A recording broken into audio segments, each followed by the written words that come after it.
So I arrived here in the region on Friday. I arrived into Amman, and it's not often I have just a free day in Jordan, but that's what happened on Saturday. And typically I always go south. I go south to Petra, Wadi Rum, Aqaba, the Dead Sea. So on my free day, I decided, I'm going to go north in Jordan.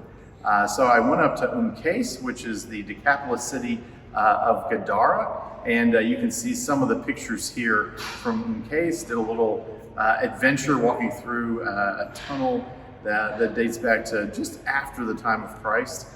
You can see that there, but the site is right on that corner with Israel and with Syria, and you can see the Sea of Galilee in the back of some of the pictures there. So just a marvelous city and spectacular views of the Jordan Valley.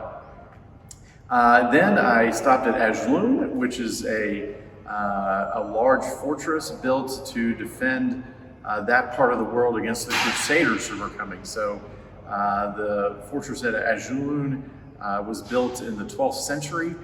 Just another spectacular place, spectacular views as well at Ajloun. Then I crossed into Israel on Sunday and immediately went to work. I was here with Jeff Kloha and a group from the Museum of the Bible. We went to Tel Shimron, as you can see here in these pictures, a new excavation that's going on just on the outskirts of Nazareth. And you can see all of it was a pretty overgrown site. They haven't started work for the season yet. So a nice adventure, but one of those sites that's going to be up and coming in future years. Then we made our way down to Jerusalem. We had another stop, which I can't really talk about, but involved an Israeli prison. But I'm going to save that press release and everything for the Museum of the Bible. And then we came down to Jerusalem. We visited with the Greek Patriarch. You can see a picture here on the screen. And then we went to the new visitors experience at the Israel Antiquities Authority. That's still in process, probably be done by the end of next year, but wow, what a fantastic facility. You get a little taste of that, and you get to see how they conserve some of the antiquities that they find. We had the treat of getting to see those swords that they found last year out in the desert. They still have not been on public display, but we did get a sneak peek, and they're deep underground in the vaults. So that's going to be a fantastic experience when it does open fully at the end of 2025. We also went up to the Tower of David, saw the new museum at the Tower of David. Those of you who've been over here and know where the typical place we go to for the Sound and Light show, that's the Tower of David. They've redone their whole museum. You can see there's a new entryway. They've redone that whole entry that we come into for the Sound and Light show. So spectacular renovations, unbelievable technology there. So just trying to grapple how can we work that into the itinerary in future years. And then finally, as I said, I walked through the old city of Jerusalem multiple times on this trip just to get from place to place. So we had a tour of the Church of Holy Sepulchre yesterday morning at 9. I got there a little bit early at 8:45, and you can see some of the pictures there. I think there were maybe 6 of us in the whole church. Shots I know I will never get again. Literally the tomb of Jesus with absolutely no one there. A phenomenal experience for me, but I would say that tells you how desperately they need tourists. When you see the Church of Holy Sepulchre and absolutely nobody inside in the middle of the morning, just tells you that there aren't tourists here. And that's a shame. And everyone has asked me, when are people coming back? When are people coming to see us? And it's been hard to give an answer. And those involved in tourism are just depressed. So they are here, they're ready to welcome you back to the country. And then finally, I did get to see our group, our first EO group here in Israel this year, and got to talk to Poppy and Terry Couts. And you get to see that interview now. Hi everyone, James Ridgway here in Jerusalem at the Olive Tree Hotel, and here with Poppy and Terry Couts. Tell us about this trip. How has it been unique? Have you felt safe? Well, I think we always feel safe here. We've always enjoyed coming. It's been a blessing. You just feel at home when you're here. It's peaceful. We've been well received everywhere we've gone. So it's had great moments all the way along. We've been so warmly received in all the hotels and at the sites, and we've met other groups that have been traveling too. And just everyone seems to have an excitement about them just being here the whole night. Yeah. And have you felt safe? Have you felt any different? No, not. We've never felt uncomfortable here, but not now. No, there's nothing to be afraid of. Everything is calm. Even when we heard that we were going to be able to come back to the Holy Land, there's just been a peace over us that we really felt like the Lord has been leading us to come. Yeah. And the sites, how have you found those? Everything open? It's been amazing. It's been amazing because it's not as crowded as sometimes. And so that is really nice. And our people have said that so many times, that it's not so crowded. And we've had time to spend more time. That's good. And so you felt this time, and you came right after COVID. Yes. And you were telling me earlier, you felt this time sort of been even more normal than that. Yes, this is more normal than that. That was very eerie. There was no one here after COVID.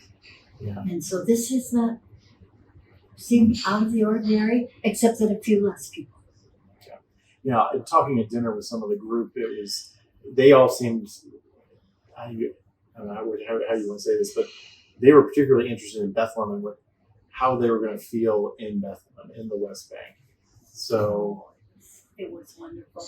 Yeah. There was nothing to be afraid of. And everyone there was just so happy to have us back. I don't know how many times we've heard, thank you so much for coming back. Yeah.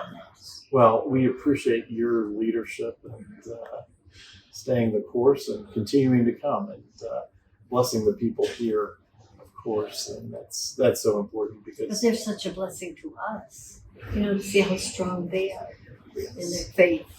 And there's just something about being in Israel.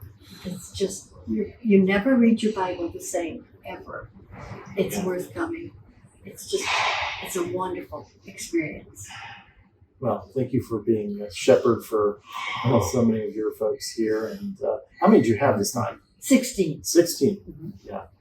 So it was a smaller group. Yeah.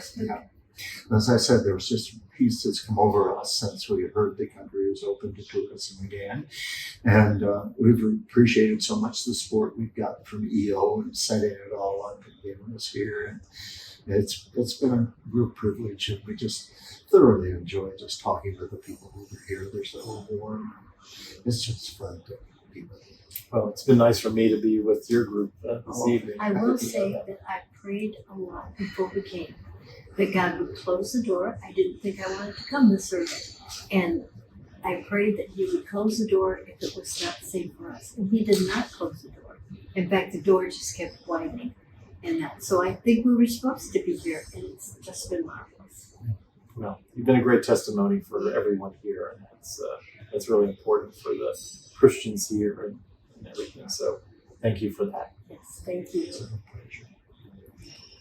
Okay, we've been in Israel about 8 or 9 days at this point. We started at the Sea of Galilee, went to Caesarea, Netanya, the whole area around Sea of Galilee. We've been in Jerusalem for 3 days now. Went to Bethlehem yesterday, and there's been absolutely no safety or security issues. Israel is a wonderful place. We've been welcomed by all of the people here in Israel. Again, safety and security has been no issue whatsoever. We have felt safe everywhere we went, and I would encourage everybody to come to Israel if that's if that's where God calls you to go. We've been here for several days now. It's beautiful. We have toured many sites. We have a wonderful guide, and I feel as safe as I can possibly feel. There are no danger of any kind.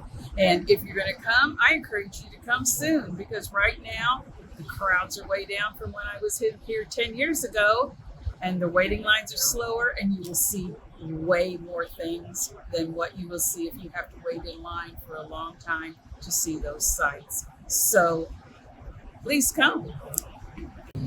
Well, I hope you enjoyed that video. It was great to see Poppy and Terry and talk to them and get a chance to spend some time with their group before they went on to Egypt. So as you can see, we've moved outside. I'm standing in front of the olive tree here at the Olive Tree Hotel. It's in bloom. You can see the small little olives just starting, and flowers are out. It's a beautiful day here in Jerusalem. And like I said, it's been wonderful to just have some time to see some things which I normally don't get to see just because of being in meetings and things. But it's also, everyone here hopes you will return to see them, to be to interact with the living stones here in the Holy Land. So Tom, that's the report from Jerusalem on April 11th.